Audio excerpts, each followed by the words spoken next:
নমস্কার সবাইকে, কেমন আছো তোমরা সবাই? আশা করছি তোমরা সবাই খুব ভালো ও সুস্থ আছো। তো আজকে কোনো ব্লগ ভিডিও শ্যুট করতে পারিনি, তো আজকে তোমাদের সঙ্গে একটা রেসিপি শেয়ার করছি। আর এখানে আছে চালতা, কুমড়ো আর লাউ। আর এটা হচ্ছে মানে স্যাঁকড়া তরকারি, এখানে সিদ্ধ করে রাখা আছে। আর এটা বিশেষ করে অরন্ধন, মানে অরন্ধন বলতে তোমাদের সঙ্গে তো ব্লগ ভিডিও শেয়ার করেছিলাম যে মানে আমার বাবার বাড়িতে গিয়েছিলাম অরন্ধন খেতে, তো ওখানে বিশেষ করে এই তরকারিটা মেন। আর এটার নাম হচ্ছে স্যাঁকড়া। তো এই তরকারিটা না হলে একদম অরন্ধন সম্পূর্ণ হয় না।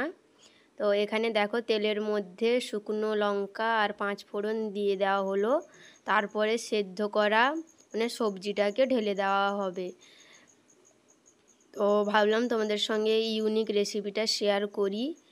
আর এই রেসিপিটা মানে আমার তো ভীষণই প্রিয়, পারলে তোমরা একবার ট্রাই করেও দেখতে পারো, মানে এত সুন্দর লাগে খেতে।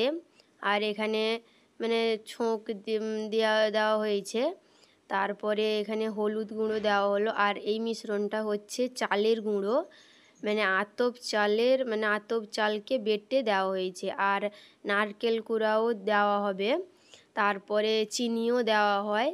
তো পরপর দেখতে থাকো। তো এই রেসিপিটা তোমরা একবার ট্রাই করে দেখবে, খুব সুন্দর লাগে খেতে।